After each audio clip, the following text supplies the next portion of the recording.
অসহায় মানুষের পাশে থাকা নিবেদিত প্রাণ আমাদের সবার আস্থাভাজন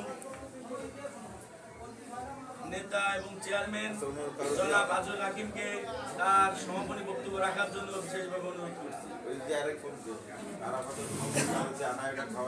হাসান ভাই।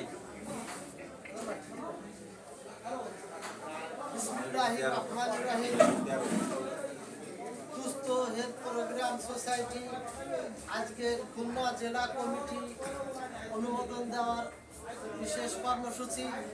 এই কর্মসূচি উপলক্ষে আজকে উপস্থিত আছেন আজকের কর্মসূচি উদযাপন কমিটির সম্মানিত সভাপতি, উপস্থিত আছেন প্রোগ্রাম সোসাইটির মহাসচিব অ্যাডভোকেট আয়েশা সিদ্দিকা, উপস্থিত আছেন বাণিজ্য বিষয়ক উপদেষ্টা জনাব আলী টুটুল, মোহাম্মদ আলী টুটুল, উপস্থিত আছেন সিনিয়র সাংবাদিক সুস্থের প্রোগ্রাম খুলনা জেলার সহসভাপতি জনাব কাদির সাহেব, উপস্থিত আছেন কৃষি বিষয়ক উপদেষ্টা শাহিন বিশ্বাস, উপস্থিত আছেন ডাক্তার মোহাম্মদ মেহেদি হাসান, উপস্থিত আছেন খুলনা জেলা সিনিয়র সহসভাপতি আরিফুল ইসলাম হাসান ভাই সহ আমাদের স্থানীয় ছাত্র নেতা, যুব নেতা এবং বিএনপি অঙ্গ সংগঠনের নেতৃবৃন্দ উপস্থিত আছেন এবং দুস্থ হেলথ প্রোগ্রামের প্রাণপ্রিয় ভাই বোনেরা, আসসালামু আলাইকুম ওয়া রাহমাতুল্লাহি ওয়া বারাকাতুহু। আমরা মানুষের পাশে থাকবো। আমরা দুস্থ হেলথ প্রোগ্রাম কেন করব? আমরা একজন মানুষ আর একজন মানুষের পাশে থাকবো। দুস্থ হেলথ প্রোগ্রাম সোসাইটির পাশে কেন থাকবো? একজন অসহায় মানুষকে যেন আমরা সহযোগিতা দিতে পারি, এজন্যই থাকবো। দুস্থ হেলথ প্রোগ্রামের পাশে আমরা কেন থাকতে চাই? আমরা আমাদের মানুষের বিবেককে নাড়া দেয় আর একজন অসহায় মানুষের পাশে থাকার জন্য সার্বিক সহযোগিতা করে যাব সাধ্যমতো। এই জন্য আমরা দুস্থ হেলথ প্রোগ্রাম সোসাইটি করতে চাই। আমরা শুধু তেরোখাতা খুলনা জেলা কমিটি নয়, পুরো বাংলাদেশে 68টা জেলায় দুস্থ হেলথ প্রোগ্রাম সোসাইটির কর্মকাণ্ড চলবে। এই স্লোগান, এই আন্দোলন আমাদের বাংলাদেশ ব্যাপী চলবে। আমরা সুস্থ হেলথ প্রোগ্রাম করবো যতক্ষণ পর্যন্ত আমাদের নিঃশ্বাস আছে, যতদিন পর্যন্ত আমি একটা দিন বাঁচবো, যতদিন পর্যন্ত আমি একটা ঘন্টা বাঁচবো, ততক্ষণ চিন্তা করবে একজন মানুষের পাশে আমি থেকে, মানুষের পাশে থেকে মানুষকে সেবা দেবো। আমাদের সর্বপ্রথম কাজ হবে মানুষকে সেবা দেওয়া। একজন মানুষ কখনো পর্যন্ত সে আমরা একা থাকতে দেবো না, একজন মানুষ কখনো আমরা অসহায় অবস্থায় থাকতে দেবো না। কিছুক্ষণ আগেই আমাদের এক ভাই আসছিল মধুপুর ইউনিয়ন থেকে, আমাদের এক ভাই আসছিল, তার এক পা নেই, তার আবেদন ছিল আমি কি করে আমি একটু দুই পা দিয়ে আমি দাঁড়িয়ে থাকতে পারবো, আপনার এই আর্থিক সহযোগিতা আমাদেরকে করেন।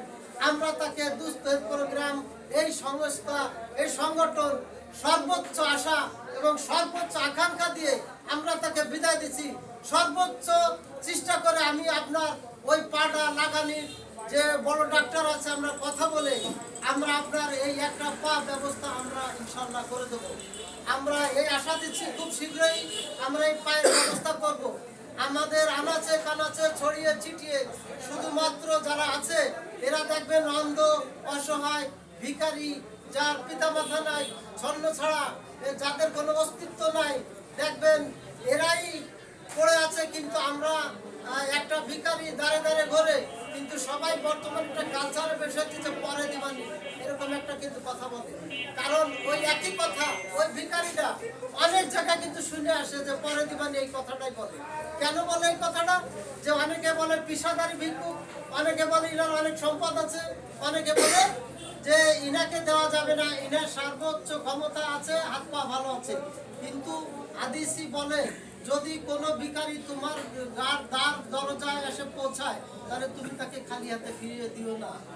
আমরা এই কথাটা মনে করবো, একজন মানুষ কখন একটা মানুষের পাশে এসে দুহাত তুলে কাকতি মিনতি করে ভিক্ষা চায়, আমরা কখনোই যেন একজন ভিখারিকে মনে আঘাত না দিই, একজন অসহায় মানুষকে যেন মনে ব্যথা না দিই। আমাদের সর্বোচ্চ চেষ্টা করব। আমরা দুস্থ পরিবার টোটাল মনে করব, আমরা সারা বাংলাদেশে ছড়িয়ে থাকবো আমরা দুস্থ পরিবার হিসাবে। আমিও একজন অসহায়, আপনিও একজন অসহায়। আমরা নিজেকে যদি দুস্থ পরিবারের মতন ভাবি, দেখবেন আমাদের মন অবশ্যই নরম হবে। এটাও একটা হাদিস সমতুল্য যে আমরা একজন মানুষের পাশে একজন নমনীয়তা স্বীকার করি। নিজেকে আমি বাদশা মনে না করি, নিজেকে আমি লাঠিয়াল মনে না করি, নিজেকে আমি একজন মাস্তান হিসেবে মনে না করি। আমি মনে করি আমি অসহায় একজন মানুষ, আমি দুস্থর পরিবারের মানুষ। এই হোক আমাদের স্লোগান। এই বলে আমি আমার বক্তব্য এখানে শেষ করছি। ধন্যবাদ সবাই যারা দূর দূরান্ত থেকে আসছেন। আমাদের আগামী পথ চলা সুন্দর হোক, শুভ হোক। সবাই ভালো থাকবেন।